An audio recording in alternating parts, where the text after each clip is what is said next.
Hello, and welcome back to Staying in My Lane podcast. This is part 3 of our series on raising children in a broken system. And over the last couple episodes, we've really started peeling back the layers of what's going on in schools, in communities, and in homes. We're not specifically targeting schools. We're not saying that they're all bad. We're saying that we're going to keep pressing into those deeper conversations to understand what's wrong in the system itself and how we all contribute to both problem and change. And so I'm currently recording with a couple of different guests who will be joining us soon to share their unique perspectives and their experiences. And these won't just be voices talking about school systems. We're going to share and explore different angles from functional medicine to the holistic parenting and child development. But before we dive in, I want to pause and say, if you're listening right now, chances are you're here because you've felt the struggle too, or you're curious, or you completely disagree with me and you're just wanting to hear what I have to say. Whatever it may be, I'm sure you've seen your child come home overwhelmed, shut down, or maybe even labeled unfairly. Or perhaps you've noticed how the system expects kids to behave in ways that ignore their actual needs.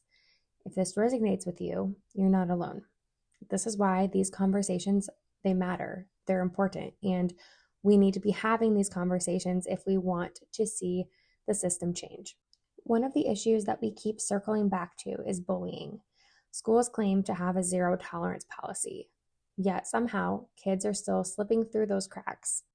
Children are exposed daily to toxic cultures of exploitation, peer pressure, and social hierarchies that normalize harm. The sad truth is that the way schools are handling bullying can often feel more like protecting the system's reputation than protecting the children within it. And I've talked to a lot of parents who feel that way. And then when we talk about behavior, we can't separate that from trauma. Trauma does not just disappear when a child walks into a classroom. In fact, schools often misinterpret trauma responses as defiance, laziness, or attention-seeking behaviors.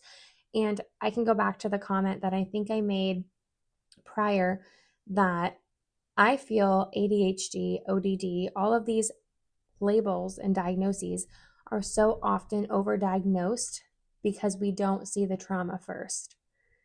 Instead of asking what happened to this child, they jump straight into punishment, seclusion rooms, suspensions, or isolation, which actually only deepens the wound and prolongs the issue. This is where we as adults need to take a hard look in the mirror. Children don't learn by being told how to behave. They learn by watching us. So when we react with anger, control, or power, they mirror that back to us or to others.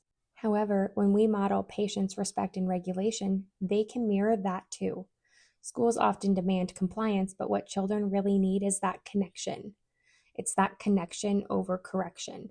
So the bigger question becomes, are we raising our children in an environment that truly nurtures them?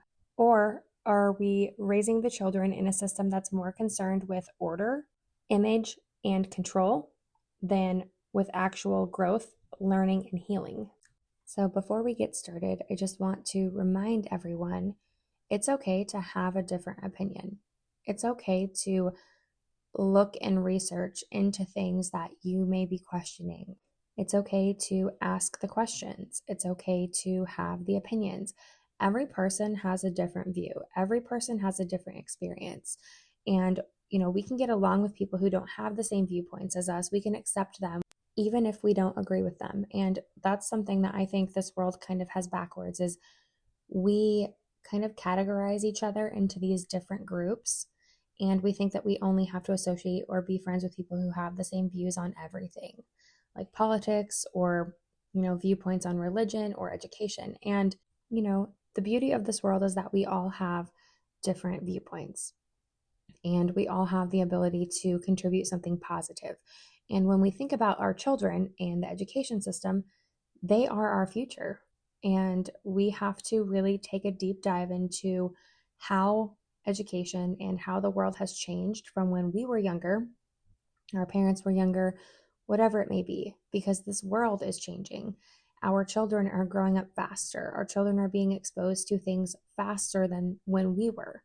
And that really forces us to advocate more for our children because we have to protect them in a world that is rushing them too quickly, forcing them to grow up too quickly, and, almost failing them in a way because we are so focused on correction over that connection that we lose sight of that regulation. We lose sight of the fact that a lot of kids are going through trauma behind closed doors.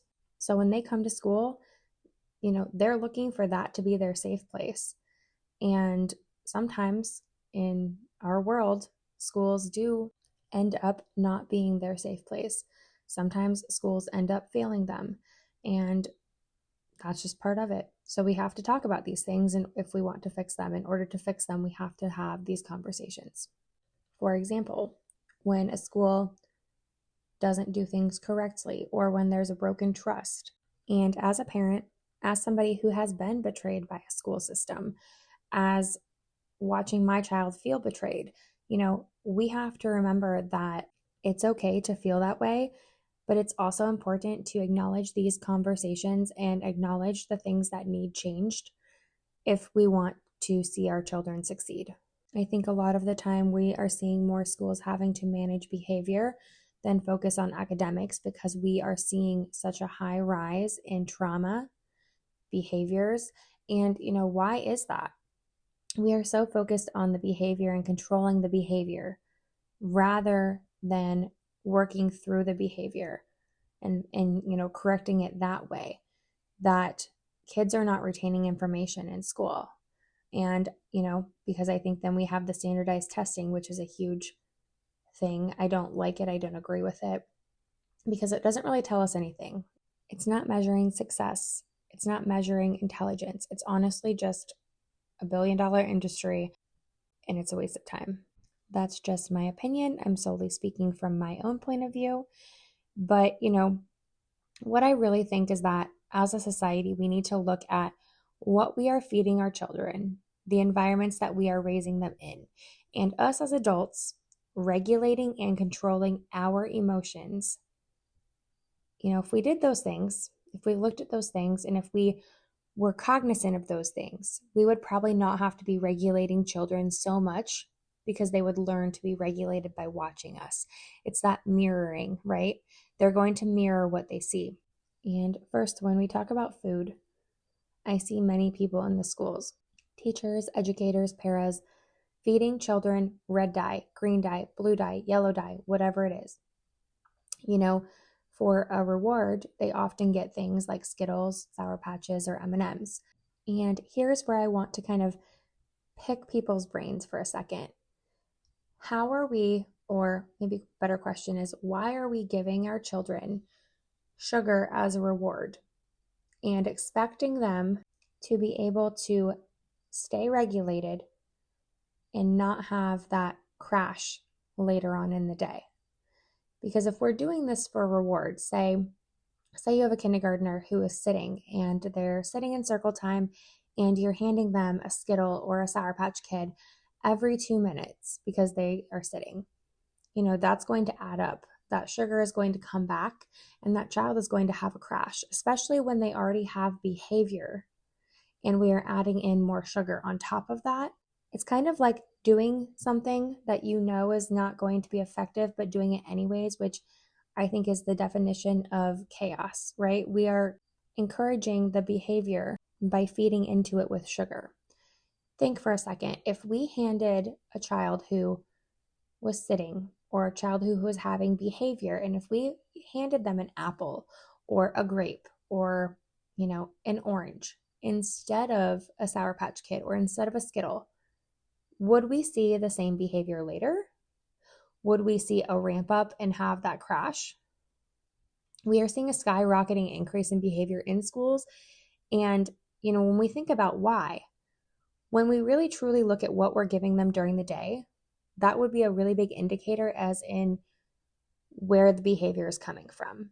Not saying that it's all of it, but it's a huge part of it, because what we feed our bodies is how we're going to feel. If we feed our bodies nothing but sugar, Doritos, Oreos, all of these foods that are heavy, we're going to feel tired. We're going to feel irritable. if we feed our bodies with pears and peaches and vegetables, we're going to have more energy and feel more regulated. So here's a little bit of research for you. According to the American Heart Association, children between the ages of 2 and 18 should consume less than 25 grams of added sugar per day. That's about 6 teaspoons. Yet the average child in the United States consumes more than triple that amount daily. So schools adding candy into the mix just fuels the problem. The excess sugar is directly linked to childhood obesity, type 2 diabetes, and even early cardiovascular disease, and even liver disease. So when the schools are normalizing giving out candy as rewards or, a sweet treat during the day, what they're doing unintentionally or intentionally, I'm not sure. But what they're doing is they are contributing to this health epidemic. Instead of helping fight it, they're helping enable it. Another major issue is the effect on children's behavior and learning. Research from the National Institutes of Health show that sugar spikes and crashes affect the cognitive function, attention span, and mood regulation. So when kids eat candy, their blood sugar rises quickly, leading to bursts of hyperactivity, and then comes the crash, where they're tired, irritable, and unable to focus. So when we think about that and we think about schools, and I'm talking to people who are in schools regularly, I'm sure you can think of a situation where you've seen this. When we are enabling children with sugar rewards or, sweet treats during the day, and we see that increase in hyperactivity, and then we see the crashes, and let's say that we are recording that for data purposes, correct? Because that's what I did before I left my previous job. I was recording data for special education. What do you think the chances are that we are overdiagnosing children and students because of giving children sugar throughout the day? Because we're seeing the spike and then we're seeing the crash, and that can mimic certain diagnoses. So imagine a child being given a lollipop right before math class. Instead of supporting learning, we are actually setting them up for distraction and dysregulation. Teachers, educators then label those kids as misbehaving, defiant, or not paying attention, when in reality, it's the system that's failing them because we just gave them a lollipop and expected them to go in and focus. Using candy as a reward also sends the wrong psychological message. It's teaching our children to associate food, especially sugary processed food, with emotional regulation, achievement, or compliance. And this is how unhealthy relationships with food are formed. For example, if a child is told, "You get candy if you're quiet," that child learns to equate obedience or emotional suppression with sugar. So down the road, this can show up as emotional eating, stress eating, or disordered eating patterns. There's also an inclusivity issue. Not all kids can safely eat candy, whether due to diabetes, food allergies, ADHD, dietary restrictions, or cultural and religious reasons. So when candy becomes the default school reward, those children feel excluded or different. Instead of creating a supportive community, we reinforce a sense of otherness for kids who cannot participate.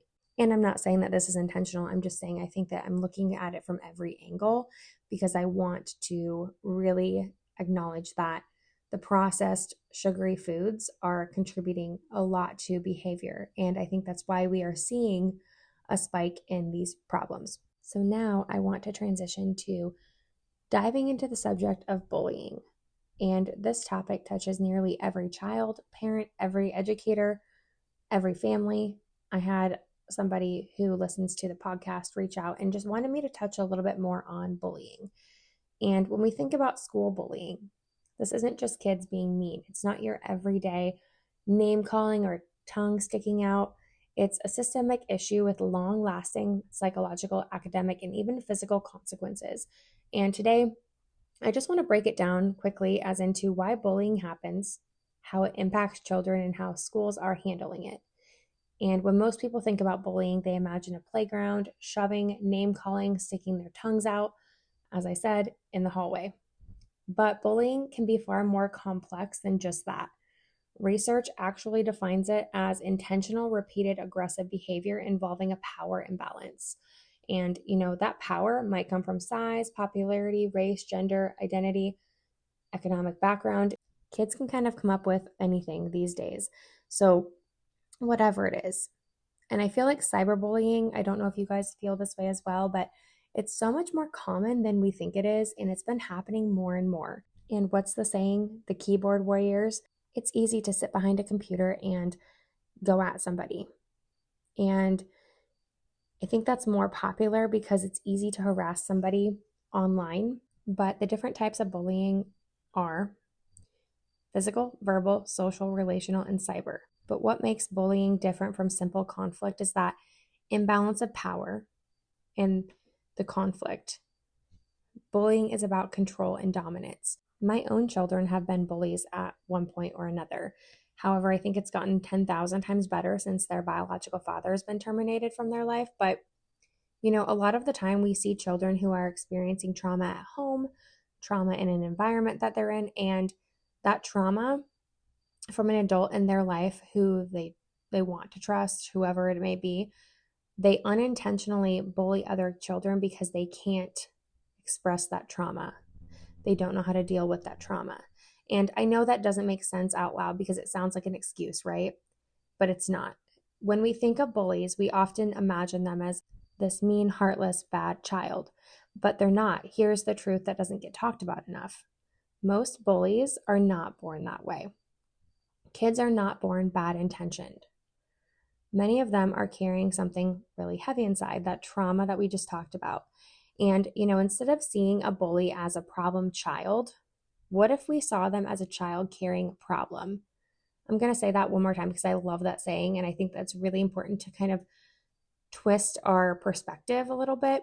So what if instead of seeing them as a problem child, we saw them as a child carrying a problem?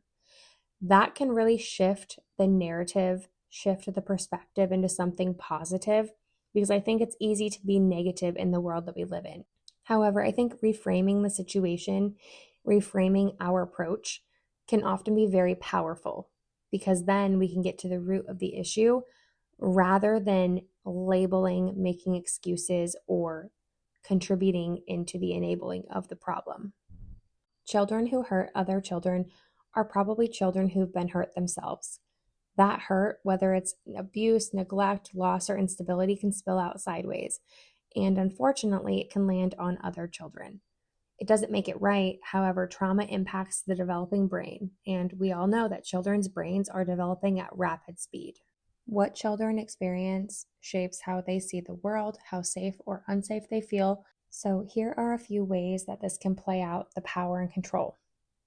Like we talked about, a child who grew up feeling powerless, maybe in a home with abuse or neglect, might try to reclaim that control and power in the only way they know how, by dominating others.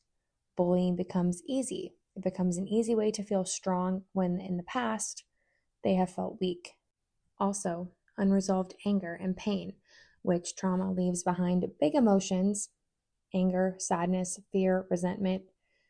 Kids don't know how to process that. They don't always have the skills to process that, even more so if they grew up in an environment where they weren't taught to process that.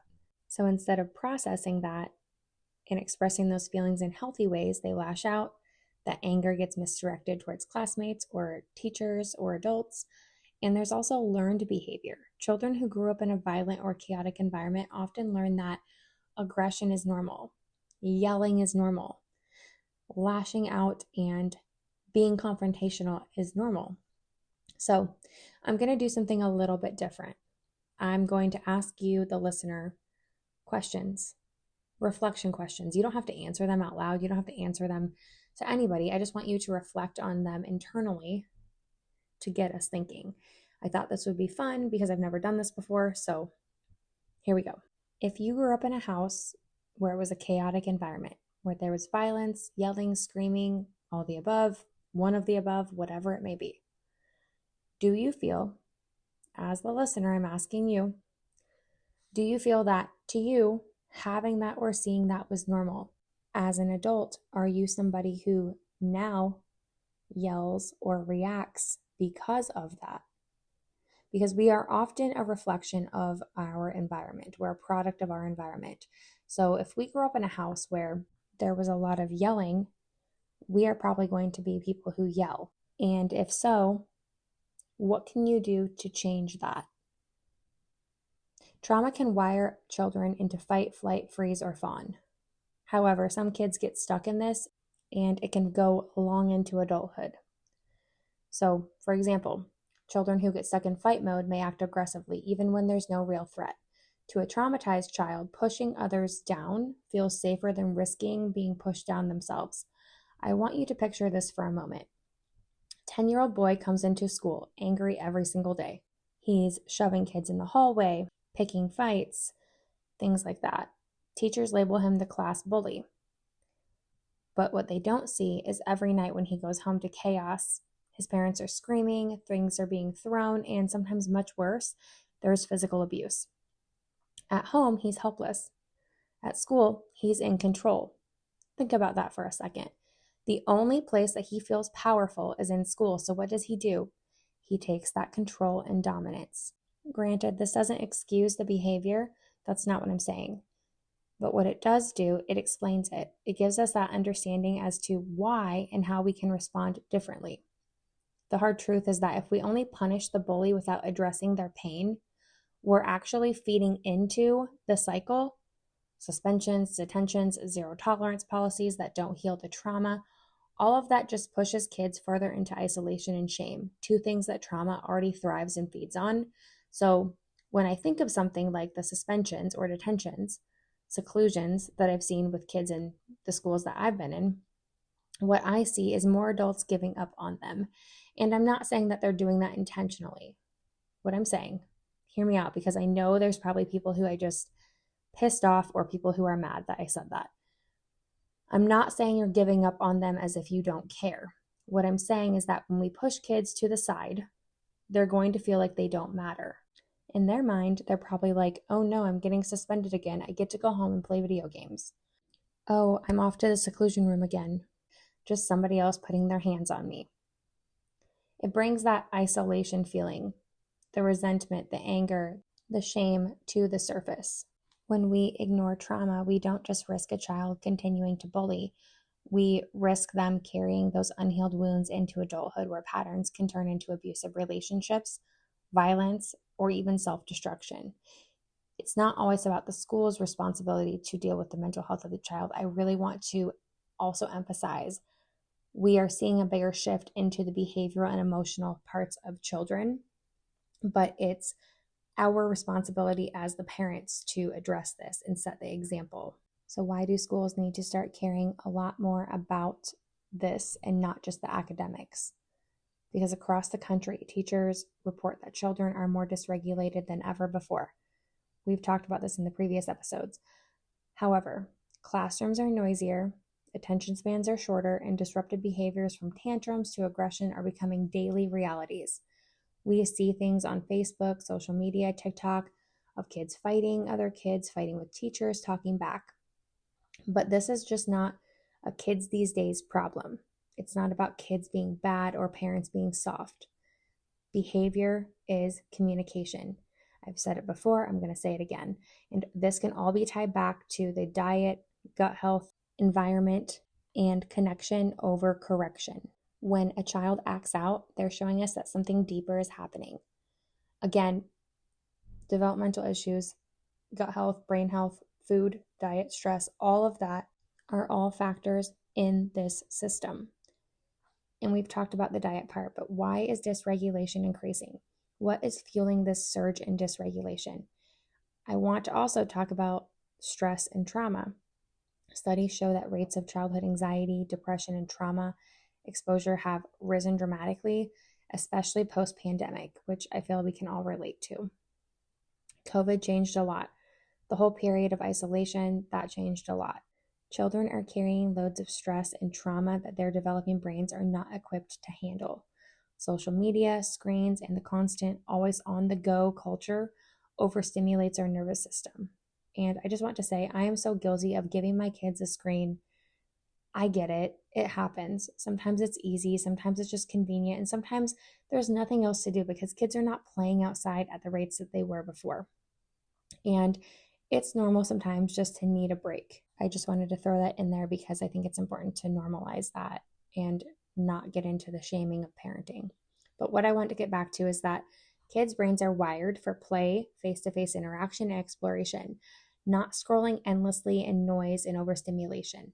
We've talked about the nutrition and sleep, and I'm just going to skim over that quickly. Processed foods, sugar-heavy diets, lack of sleep quality impact regulation, not just in kids, but in adults as well. Research links that poor nutrition, sleep deprivation directly to mood swings, hyperactivity, and attention struggles.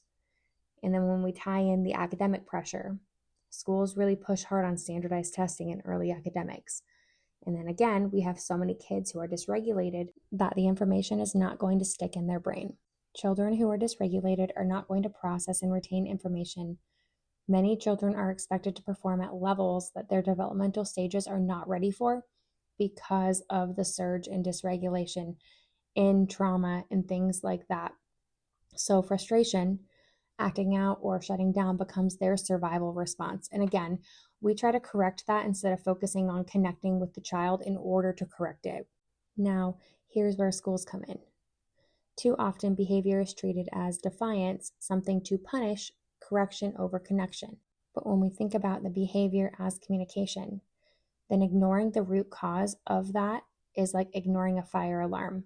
Basically, what we're saying is that there's a fire and we are just going to ignore the alarm. This impacts learning. Dysregulated kids cannot learn. They are not able to retain that information because a brain that's stuck in fight, flight, freeze, or fawn is not going to be available for math, reading, or science no matter how much you try to force it. And then we have the impact on teachers. Teachers are burning out at record rates because they're being asked to manage behavior without adequate supports or training. Most teachers are not trauma informed. I will say that over and over again. It's not a dig, it's not bashing. Teachers are not trauma informed. They're not equipped to deal with these issues. And then we have the impact on communities. These unaddressed dysregulation issues lead to higher dropout rates, higher risk of substance use, and cycles of generational trauma that are literally destroying our generations below us. Behavioral struggles are not a school problem. It's a society-wide reflection of how stressed, overstimulated, and undersupported our children truly are, and how us as adults are so stressed, overstimulated, and dysregulated. But schools are one of the only consistent environments where children have that makes them a ground zero for change. Not everybody has the option to homeschool or online school or do alternative schools, so schools have to make that change. If we want better academics, better communities, less dropout rates, healthier children, we have to stop treating behavior as a nuisance and start listening to what they're actually telling us. Because a child who is learning how to regulate, who feels safe and seen, becomes an adult who thrives and does the same. Bullying and behavior doesn't just happen. There's root causes to everything. Just like I say in medicine and medical issues, there's root causes to the symptoms. For example, children who experience harsh parenting, neglect, or lack of parental emotional modeling may lash out at peers, have insecurity or projection. There's also a peer culture and the popularity hierarchies. Studies show that bullying peaks in middle school, where social hierarchies are the most rigid. And when we think of peer culture that we're seeing now, there are so many children who are left unattended or unsupervised, and they're being exposed to violence, sexual things, things that their brains are not ready to handle or understand. So there's a lot of pressure to be a certain way, fit a certain group of people, or have a certain social hierarchy. Again, that violent media normalizes aggression and that toxic masculinity, racism, LGBTQ, all of that can trickle into schools. And I will caveat that with there is more of a push for men to not be as masculine or boys to not be as masculine.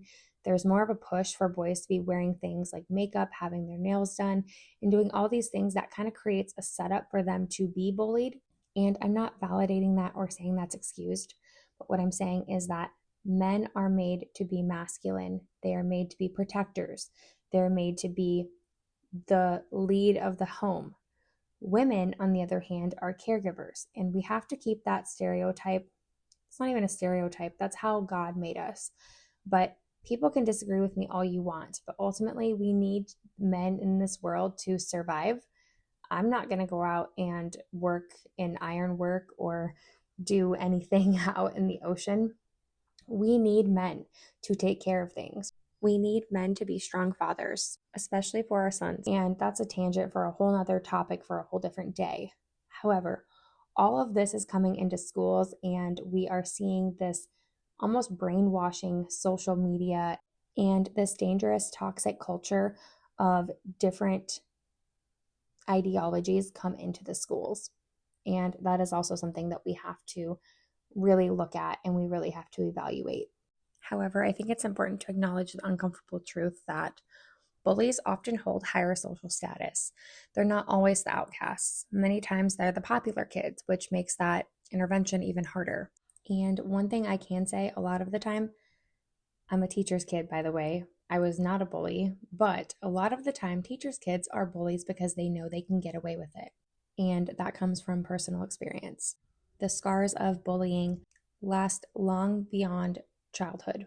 Short-term effects are, that anxiety, depression, school avoidance, declining grades, psychosomatic symptoms, but long-term effects include PTSD, trust issues, difficulty forming healthy relationships, and the risk of self-harm or suicide. Research shows that 1 in 5 students in the U.S. report being bullied. Victims of severe bullying are at higher risk for dropping out.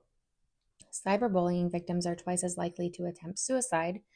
And, I can think back on when I was in school.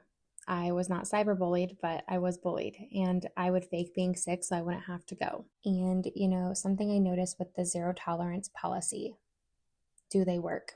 Because suspension and expulsion may punish, but they don't rehabilitate. Schools sometimes downplay bullying to protect reputation.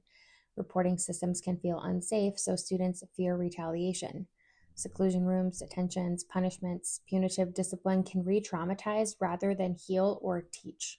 And then we think of the parents. Parents can often feel very powerless, but parents play a crucial role in community responsibility, teaching empathy at home, monitoring digital access, and modeling healthy online behavior when we think about that cyberbullying. Also, we talked about last time, monitor who your child is talking to. We talked about the predators last time. Building those open communications so that kids can feel safe coming to you, reporting issues, talking, and trusting their parents, the safe adult in their life. Again, don't downplay your child's feelings. I think that's something that the world has taught us to do, is downplay emotion. And, my goal as a parent is to make it so my children are not scared to come to me for anything. But also holding schools accountable so when they fail to act, you can advocate for your child and step in. And let's be clear, society as a whole has a responsibility here. Kids don't bully out of nowhere. They reflect the values that we normalize, even as adults. I can name a lot of adults that are bullies. For example, if you go back and listen to the episodes about how I got letters in the mail, had messages on a fake Facebook account because people just had to say something or get their 2 cents in because my life was either super important and they wanted to be nosy, or they just wanted to tarnish my reputation and make me hurt. Either way, adults can be bullies, and, they are modeling that for their children. And, bullying is not just an isolated issue. It's a reflection of a larger world that our kids are growing up in. We can't just punish. We can't just ignore. We can't just, forget it. It's not going to go away. And we cannot tell our kids to just toughen up and deal with it. We need systemic change, empathy-driven education. And I think it's important to remember that behind every bully and every victim is a child who needs guidance, love, and a safe place to grow. But remember that a lot of kids are watching us as adults. And adults are probably some of the worst bullies that there are. And some kids probably think that's normal because they're hearing their parents gossip, be rude, or all of the above. And they're absorbing that. The lesson that dominance, intimidation, exclusion, and cruelty are acceptable ways to navigate the world that we live in. That could help answer some questions as to why kids are bullying, because that's what they see us doing as adults. Even gossip, something as simple as gossip, it's wrong, and our children are mirrors to us. They are a reflection of what we are teaching them. I think I said that in part 1 or 2. They learn how to behave not just from what we tell them, but from what we model. We've talked about the modeling behavior. A parent mocking others in public, your child is probably going to do the same. A teacher belittling a student, another student who's watching that teacher is probably going to do the same. A coach screaming insults instead of coaching and encouraging, other players are probably going to do the same. Or even adults laughing at cruel jokes or gossiping about somebody else when they're gone from the table. What they're really learning is that power comes from putting someone else down. And children internalize that. They either mimic the bully to gain the power themselves, or they accept being the victim and believing that it's normal to be treated that way. But the hidden lessons are deeper than that. What kids are exactly being taught when they see adults bully is that silence is safer than speaking up. When kids see adults stay quiet in the face of bullying, they learn to ignore injustice, whether it's coming from the bully or the victim. Aggression equals strength. Instead of empathy being valued, dominance is valued. Control is valued. Humiliation is a tool. Children absorb the idea that shaming someone is an acceptable way to correct them, and it's not. And the last one, conflict resolution equals punishment. Instead of a healthy communication, they see retaliatory behavior. It's not just about individuals. It's about certain environments and how they almost encourage bullying. Corporate culture, sports culture, online platforms, and community and politics. The problem is when we excuse bullying in adults, that's just how business works. That's what we're told. That's just tough coaching. That's just politics. We're sending a direct message to our children that bullying is part of growing up, and that's exactly where we fail. What happens when kids grow up surrounded by adult bullies? Well, they carry those behaviors into school, they lose trust in authority, they repeat the cycle into adulthood, and they suffer emotionally. When kids witness bullying from adults, it leaves a deep imprint. It tells them that cruelty is not only tolerated, but it's effective. And breaking the cycle requires adults to model something different.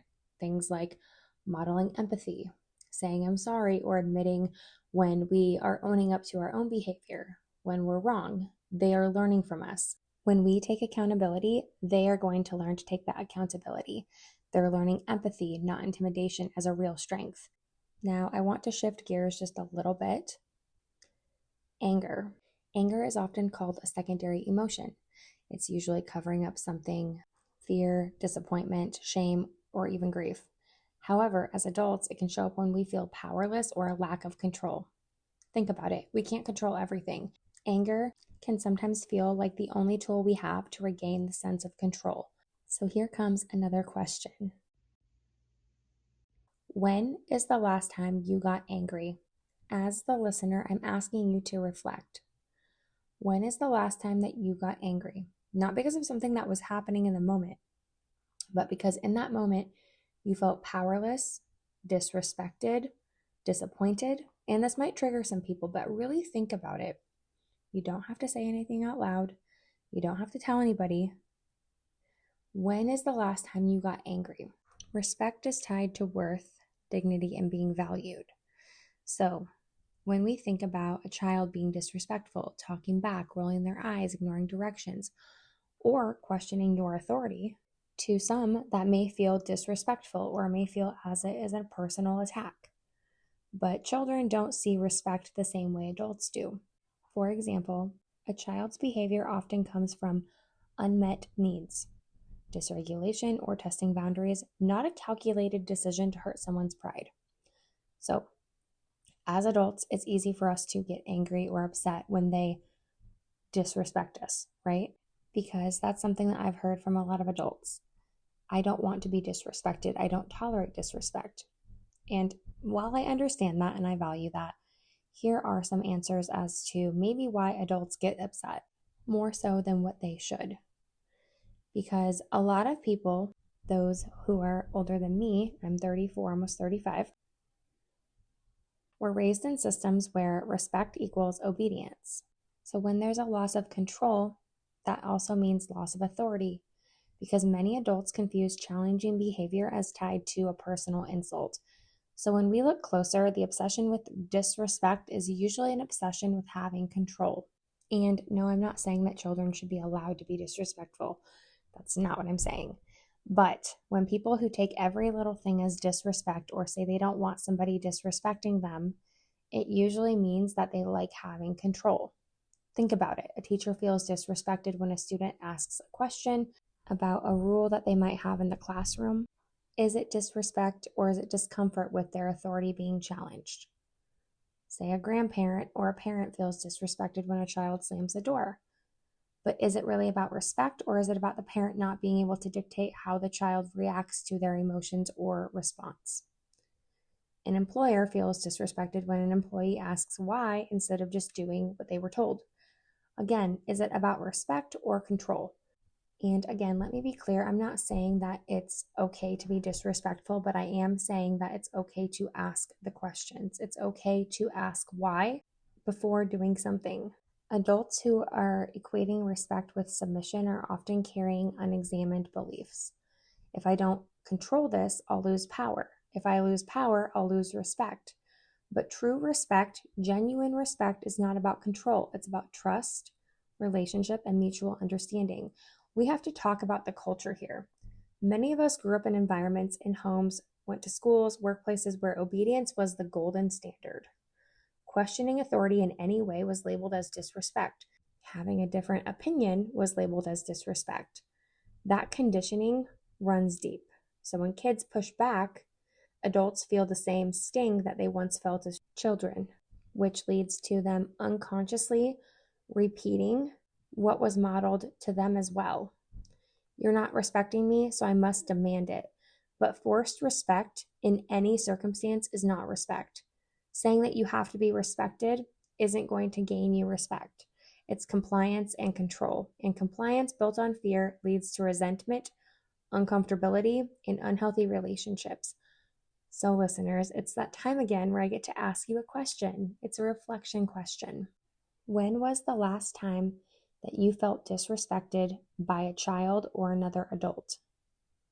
And was it really about respect, or was it about losing that control? This could be a little bit difficult because you really have to think about it. But when you were upset, feeling disrespected, was it really about respect, or was it about losing that sense of control?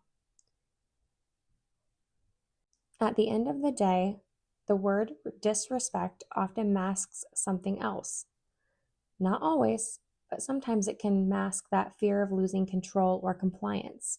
When we unpack that, we find opportunity not to demand obedience, but to build healthier, more respectful relationships that don't rely on fear, compliance, or dominance.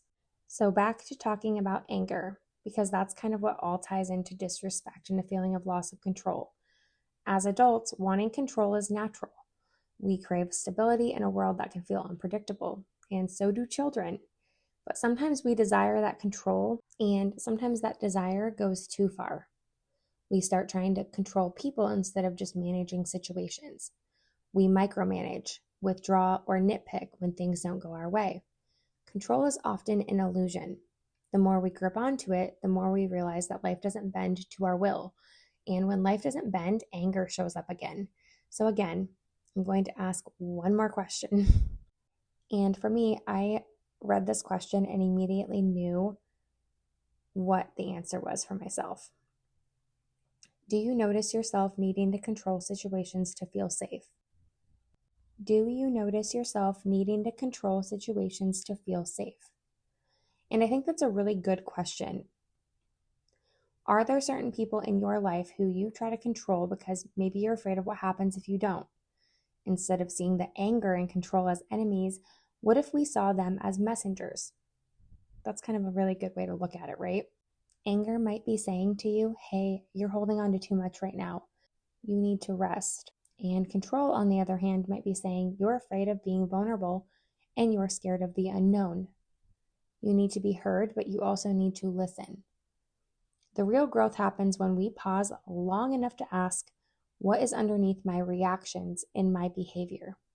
My reactions to other people's behavior? What if instead of reacting, we respond? One thing that has been really helpful to me is if your anger could talk, what would it say it's protecting you from? Because we all get angry. We all have little children watching us I have people in my life who are very nitpicky about having respect or control, and I've been one of those people who has been nitpicky about having respect or control because I've been in situations in my life where I've lost that control and really bad things have happened. So for me, I like having control. I like knowing what's coming. And I often see people in my life who get angry or uncomfortable when they don't have that as well.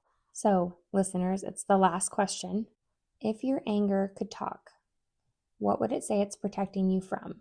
Because remember that anger is that secondary emotion. So when you get angry, what do you feel that your body, your emotions, your heart, your soul, your brain, what is that protecting you from? Because we often, right, are a product of our environment. So that past trauma, things that we've been through, shape us with our anger, with our reactions, our emotions. If your anger could talk, what would it say it's protecting you from? This is a really good last reflection question. Remembering that we are role models for our children really means focusing on what you can influence. Your choices, your reactions, your boundaries, releasing what's not yours to hold, and also setting that example for your children. That shift doesn't just make us calmer, it makes us freer. And as for anger, it can transform us into something healthier. When we know what makes us angry or what that anger is protecting us from, that assertiveness, clarity, courage, and if we give it space to be understood rather than shove it down or explode it outwards towards others, we grow and we can heal through that.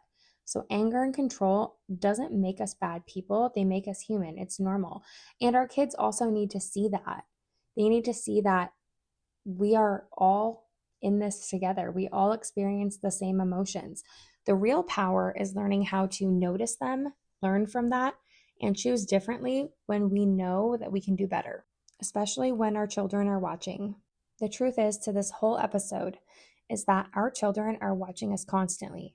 The communities, social media, YouTube, adults, every single adult in their life, every person in their life, they're watching.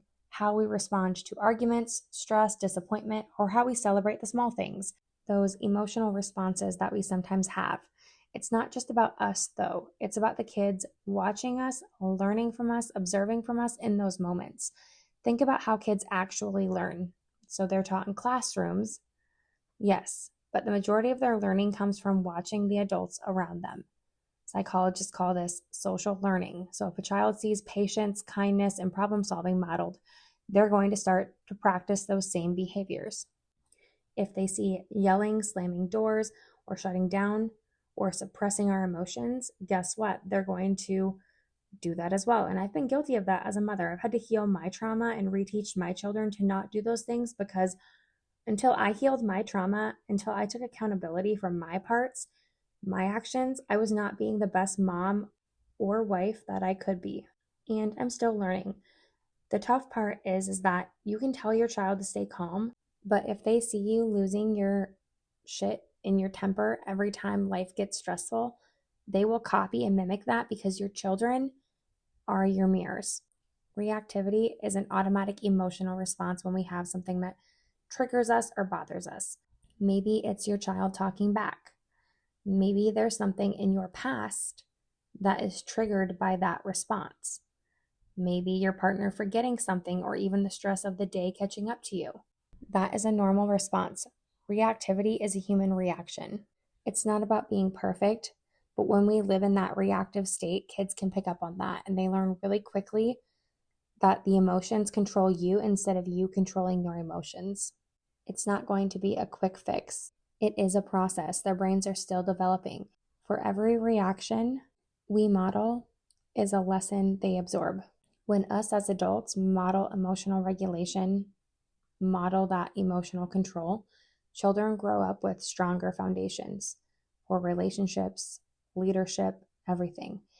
Kids who grow up seeing calmer, problem-solving parents don't just become calmer themselves. They perform better in school. They handle peer conflict in healthier ways. They have healthier relationships. On the flip side, reactivity passed down through generational cycles create anger, avoidance, and even trauma. Breaking that cycle starts with us. So I have a challenge for my listeners this week. And this is something that I've been doing with myself, so I wanted to share it with you guys. Pick one area, just one area of your life where you tend to react quickly. Maybe it's when somebody disrespects you and you snap back. Maybe it's when you lose control and just get pissed off at some random stranger in the supermarket. Maybe it's mornings before school and the kids are just going crazy and you're just overstimulated. Maybe it's after work when you're drained and you have to deal with making your kids dinner, bathing them, putting them to bed, and they're fighting. Maybe it's road rage. Whatever it is, pause and breathe. Model in that moment what it looks like to take control of your emotions instead of letting them control you. Because even when we react, whether it's just how we are, whether it's what we've learned, whether it's just our reaction in the moment, our children are watching. Our kids don't need us to be perfect, but they need us to be real, consistent, and willing to model what that growth and healthy behavior looks like, even when it's really hard. So, at the end of the day, our children's behavior is communication. They are telling us what they cannot yet put into words. Even as adults, the way that we respond to that matters more than we realize. If we want our kids to handle conflict with grace, manage frustration with patience, and build relationships with kindness, we have to have those qualities ourselves. Bullying, anger, control, those are all deep human struggles that people deal with. But what we do with them, how we choose to react, how we choose to set the tone for what the next generation is going to do, how we model that for them is on us. If we want less bullying in schools, it has to start with us as adults and how we are demonstrating what we are demonstrating outside of that setting, as well as inside that setting. We cannot expect to bottle up our emotions, bottle up our trauma, put it in a closet, because our kids will learn to do the same and they're going to come out as adults who explode over everything and react. But if we pause, breathe, and work through the trauma to heal and respond thoughtfully, even in the hardest of moments, I get it. I am not perfect. This is something that's taken me a long time. Trust me. But our children will learn that emotions don't have to be destructive. They can be signals for growth, boundaries, and healthy expression. And that is the kind of emotional intelligence that lasts a lifetime. When I talked about disrespect, I want to reiterate, respect is a two-way street. We can't demand it from our children if we aren't willing to give it to them first. When kids feel safe and respected, when they feel like their voices are heard, when they feel like their emotions are acknowledged and their dignity is protected, they are far more likely to show respect in return. This is why everything we've talked about, behavior, bullying, emotional regulation, anger and control as adults, and modeling that, all of this ties together in a circle, and it matters so deeply. Respect creates the foundation for trust, and trust creates the foundation for growth. If we want a generation of kids who know how to treat each other with kindness and navigate the challenges with maturity, it starts with us showing them what that looks like every single day. And if we mess up, we need to apologize and own it. I mess up all the time. I am so not perfect. Finally, schools have a powerful role to play. Instead of relying on punishment or isolation or that correction over connection, I know I've said it 1,000 times, you guys are probably tired of that, they can prioritize teaching the children emotional regulation, conflict resolution, and empathy. Not saying that they don't do that already, but really emphasizing that and being aware of what they're giving children for nutrition, screens, exposure, all of that, and modeling that behavior at school. Instead of that seclusion or zero tolerance policies, schools can model through those restorative practices and give children the tools to repair their relationships. However, this does not fall just on schools alone. Parents, teachers, communities, everybody has to work together. When adults model calm, respect, and responsibility, and the schools reinforce those lessons, children not only behave better, but they thrive. So as we wrap up today's conversation, remember this. Our children are learning from us in every moment, every minute, every second of the day. How we respond, how we treat people, how we react, how we show emotion, how we get things done. And when I say things, that can be very broad, right? Children are watching us every second of the day, how we carry ourselves through conflict or how we respond to the good things that happen in our life. Behavior, bullying, anger, and control are not just kid problems. They're human problems, adult problems. And when we work together to acknowledge this and find resolutions, we create communities and we create a world where children can actually make progress, and it can change the whole future of our generations to come. The impact of every action, every word, every reaction that we have around our children is so important. And as you head into your week, notice your reactions, reflect on your words, think about the questions that I asked you. Be intentional about your behavior that you model. Our children look to us to be the best that we can be, but we also deserve that for ourselves. What we show them today shapes who they become tomorrow. Remember the reflection questions that I asked you guys. Take those, challenge yourself, and work on something this week. Do it with me because I am doing it as well. So, as we close up, I feel like this was a really good episode. It was pretty long, and I have a lot more coming. I have a lot of people coming on to talk about their experiences, and it's going to get really deep. So I can tell you that these guests are amazing. They have some really deep and insightful stories and advice. So with that being said, I hope you guys are looking forward to it, and I hope you enjoy your week. I will see you later.